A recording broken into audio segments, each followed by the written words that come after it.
All right. Hello, everyone. I just wanted to make a quick video just to run down our position on the table and then the game plan for the next 2 weeks. So, as you can see right here, we are currently in second place, but actually it's tied first place. We have the exact same record as Westbury Dash, who is the team that beat us a couple weeks ago. So this weekend we're playing Inwood TFC again, and then next weekend we'll see the Westbury Dash team again. If we can beat Westbury Dash next time we see them, then that's going to put us in great position to win our bracket and come in first place, which I would really like to do. I think that we deserve it for the way we've played this season, but now it's up to us to prove it and show that we deserve it. So that being said, I'm going to jump over here and we'll do some tactics really fast. For the next 2 weekends, we're going to be playing in our defensive shape. This is the same way we played for the tournament a couple weeks ago. I just want to give a quick rundown of this just to make sure that we're all on the same page going into tomorrow.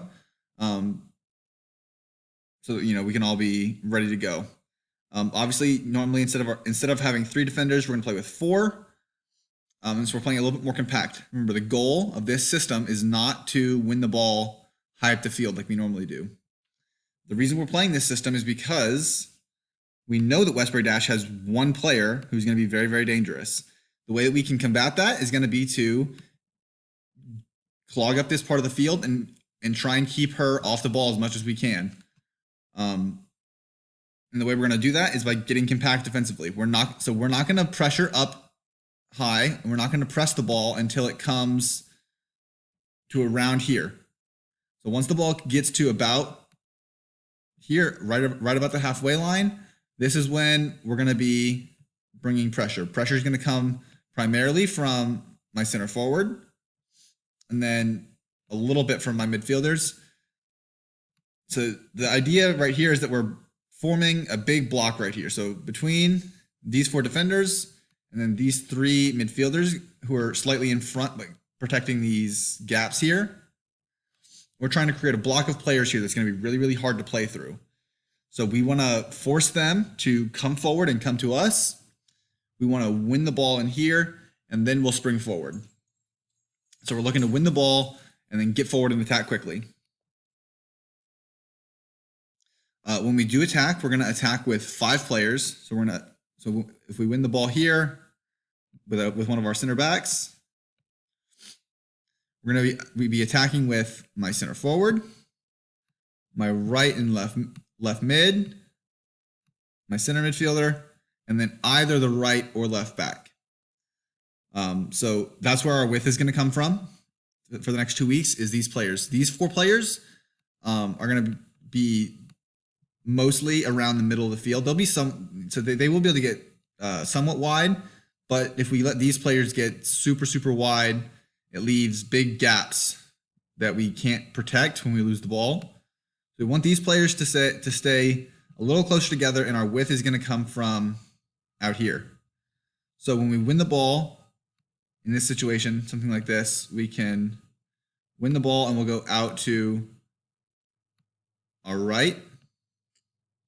So my right back is going to be making this run forward to give us this width. If we can get the ball out here. And then my other 3 defenders are going to have to shift over. It's really important that my outside defenders pay attention to what the defender on the other side is doing. If the right back goes for this play, the left back has to make sure that they stay and leave us 3 defenders here. And then vice versa. If we go the other way, the right back has to stay so that the left back can go. But yeah, so we're going to attack with 5 players. We're looking to just string 2-3 passes together and get shots off quickly. We don't want to spend a lot of time up here. We just want to get the ball, make a few passes quickly, and go. The whole idea that makes this effective is because we are letting them come to us. Let me move my players back quickly. Because we're letting them come to us, we're hoping to draw them forward. we do not want to have to play through lots of defenders back here at the back. So our goal is to be very compact in here, draw them forward, force a turnover, and then as soon as we can win the ball in a situation like this, is we win the ball here, and then we're looking to get just a few passes forward quickly to exploit the space that we're forcing them to leave open by drawing them in and hit on the counterattack really quickly. So that's going to be the basic game plan for the next 2 weeks. We'll discuss it a little bit more in detail, and I'll go through everyone's specific roles tomorrow pregame. I just wanted to give everyone a quick heads up of what tomorrow is going to look like, so that we can be thinking about it and getting ready for tomorrow. So thanks, and I will see you all soon.